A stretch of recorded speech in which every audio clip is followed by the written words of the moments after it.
Picture this. For 21 years, you lead a normal life. Then one evening, you develop a headache. You go to bed, only to wake up the following day and realize you cannot see anymore. That changes your life forever. That is the story of Henry Wanyoike, triple world record holder. My name is Duncan Haemba.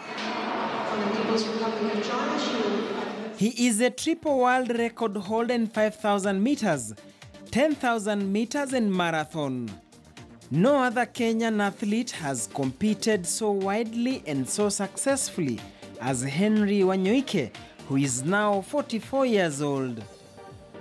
It is documented that his time of 2 hours, 31 minutes and 31 seconds in 2005 at the Hamburg Marathon still stands as the world record for blind runners, 13 years now and counting.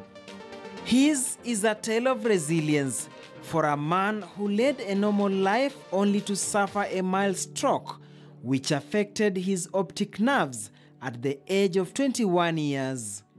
I had a stroke, mild stroke, which affected my optic nerves.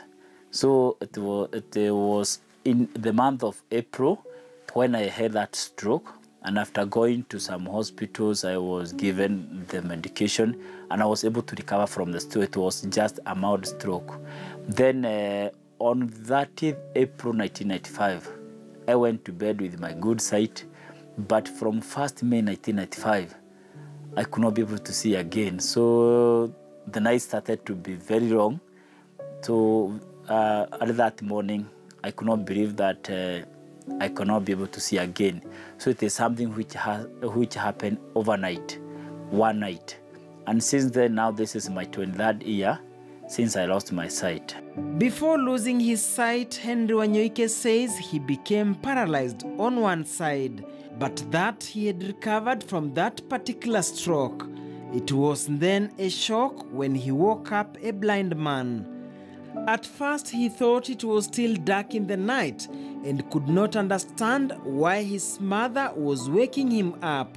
When my mom insisted, I had to wake up, because at that particular time, I thought it was still like a joke. So because I know how to figure out the room, I just came out very well. And then my mom was studying outside, and then I was telling her I cannot be able to see her. Then it's like she was asking me, why are you telling me that you cannot be able to see? And to me, I was telling her I can't see anything. So she wanted, even because she was leaving, she wanted to give me some money. And then I told her, I don't know, this is not the money, it's papers. So I didn't know. In fact, it's like I was confused. And then my mom, she asked me, are you serious you cannot be able to see? So she had like to give me some tea.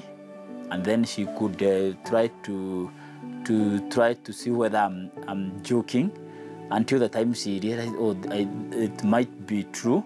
So she had to tell me to prepare myself, and then she took me immediately to the hospital. But now she had even to hold my hand to walk outside the gate all the way to the hospital, Kikuyu Hospital. His mother, Gladys Kegathi, is now a retired teacher. She says it was a morning she remembers painfully. Sa wakati nilimuamusha na nikampatia pesa, akuja na mafuta ya taa. Wakati nilimuamusha, akaniambia haoni pesa. Mimi nikakasirika, nikaenda kwa room, nikamuuliza na hii nini iko kwa stool. Akaniambia ni makaratasi. Nikamuuliza ati nini? Unataka kuniambia ati huoni ati hii ni makaratasi? Nikamwambia si ni pesa. To me, I thought in my mind there was nothing like I have lost my sight. Until the time I went to the hospital, to Kikuyu Hospital, the doctor told me, can you tell me how many fingers? Then I was telling him, I can't see anything. So that is the time I came to I think I have lost my sight.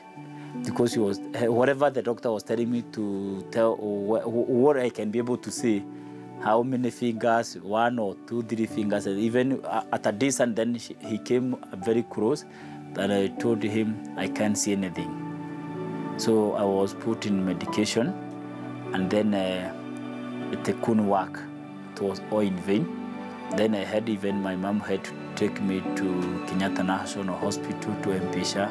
She really did her effort, her best, and then there was nothing, it was all in vain. A beaten sad reality had sunk. Accepting the new status was a problem for him. He was taken to Kikuyu Hospital for rehabilitation and therapy to help him accept his new world. It was so painful, so stressing. I was in depression because I could not believe it has happened to. And then you know that was the time I was very young after school. I could not believe it has happened to me. So most of the time I was wondering what will end up. Now I have lost my sight. Wakati hata nilikuwa nikimpaswedi aende huko rehab, alikuwa akikataa, na wale nurses wa huko Thogoto walikuwa akimwambia aende huko, na anasema atasunga ng'ombe. Akaambiwa hapana, uko na maisha ingine mbele yako. Mpaka wakati mwingine alikuwa troublesome huyu kijana. Wanyoike would later be taken to the Machakos Technical Institute for the Blind as he slowly accepted his new status. It took me 3 years for me to accept that I have to live in that condition, and then I have to be now to accept myself. I didn't have any choice. So rather than to accept myself 100%, and I was able now to work very well with closely with the other students I met in Machakos, who were also so kind to me, and with the teachers, they were also so kind to me, and they really supported me for me to be who I am today. It is at this Machakos Institute that he began his journey into the world of athletics, a dream he had harbored all along, but didn't know he would do it visually impaired. During the time I was in Machakos, most of the time early in the morning, the principal of the school used to come for me. We were always running with him, Mr. Saya, and also with Mr. Munyi, who was the games teacher. He was also visually impaired, but Mr. Saya was, he didn't have any problem with his sight. So he was my guide by that time. So every morning he had to come for me, go for a run.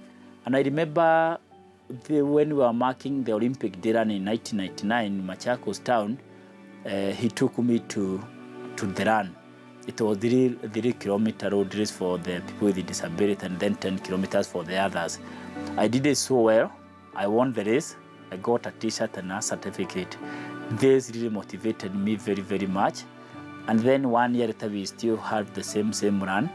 I did it so well. And that time, I was given a guy from the institution, John Kiaro, who came with me after when we closed the school. There were qualification for Sydney in August. That time now it was a holiday, school holiday. So we came with John Kiaro here at home, and then I told my mom. By that time, even my mom was not aware that I was actively involved in sports. I could not tell her that I'm running anymore because she thought I have already stopped to run.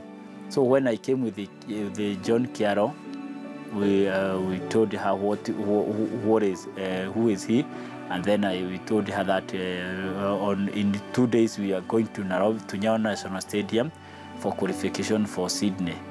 She really supported us. He gave us the fare to travel to Nyayo National Stadium, and when we got there, we did a good run. We qualified for Sydney, and that is now how we started. Now with the Kiaro, we qualified. We had to look for the passports and to struggle for other things, and everybody was quite happy. I was also very happy to see that from what I was dreaming to be when I had my good sight, now it has happened even when with no sight.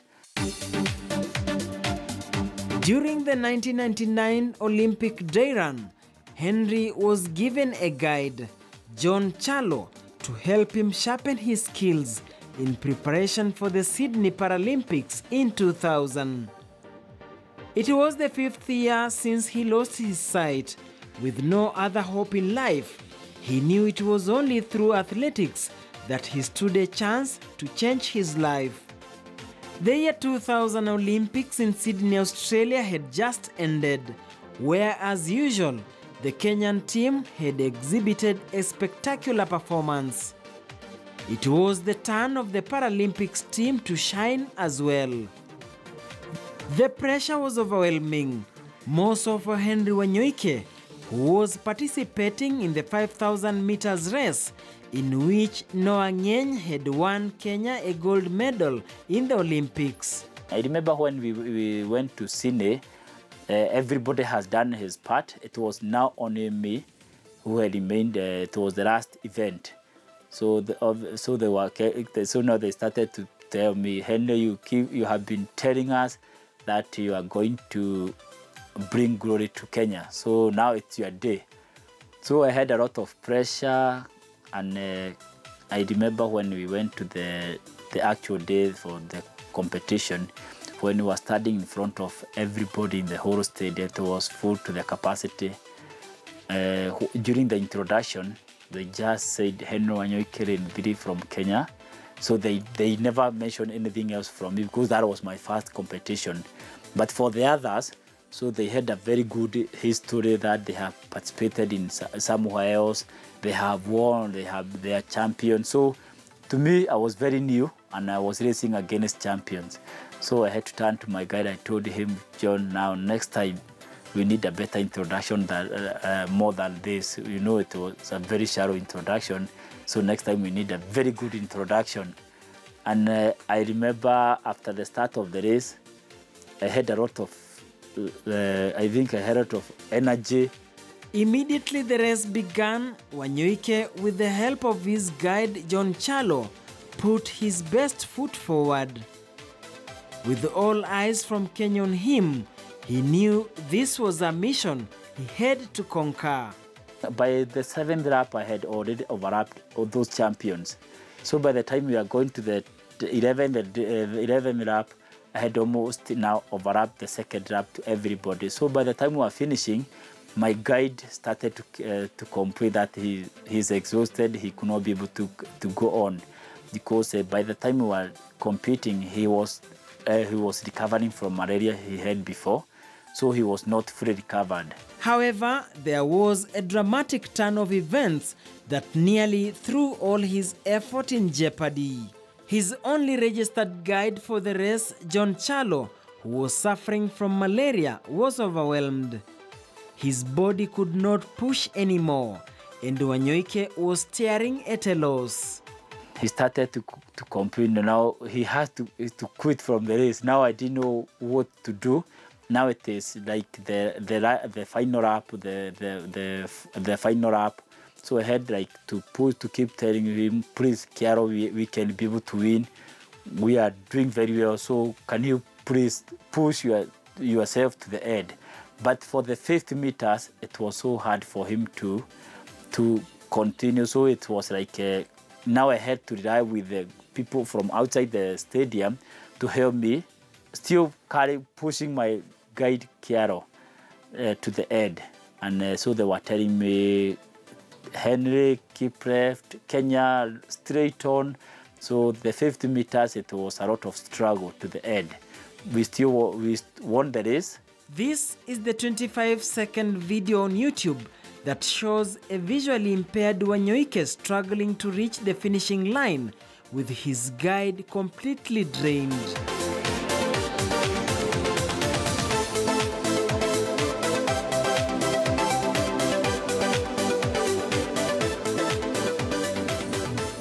In his mother's house hangs this now famous picture at the finish line, a situation that cost him.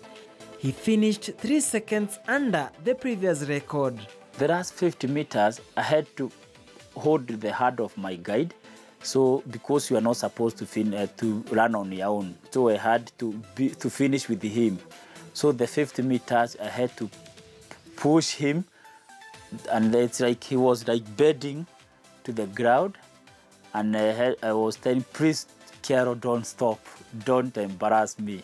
We are winning. Please keep strong for these 50 meters.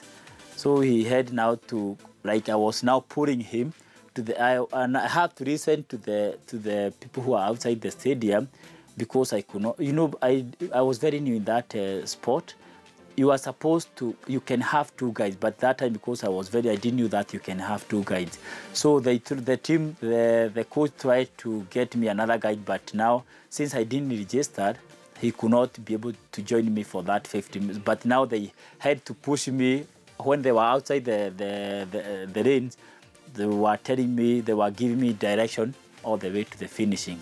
So Carol, when he saw the finishing line, he just stopped and cooled down. Then I had to cross the finishing line. We won the race. That was not all. There was yet another challenge. His win was contested. The whole world protested that I was given the wrong classification. So they thought I was not given the right, because before any race you have to go for test. So I had to go for more tests, because I thought I can be able to see, because I could not believe somebody, a very strange person, coming and winning very easily. So my medal was delayed for 3 days. I had to go for various tests, and then my guide has to be taken to the hospital. And after 3 days, after they were satisfied with the test, I was given the medal. In fact, I got my medal on a wheelchair, because I could not be able to start, because I had a very bad, severe headache, again because of those tests in my head. But later I got my medal, and that is how we got a gold medal for the team and for the whole country. And it was the only gold medal we brought in the continent of Africa. And since then, that medal has been all the time. It's for Kenya since then, up to date. Perhaps his major undoing was the fact that he was a guinea pig in the Paralympics for Team Kenya. They used to take the partially brided people, so not totally brided. So by that time, I was the only totally brided athlete at that time. And that was why my training was quite challenging to everybody. Even the coach has never trained somebody who is totally blind, but he was training people who are low vision.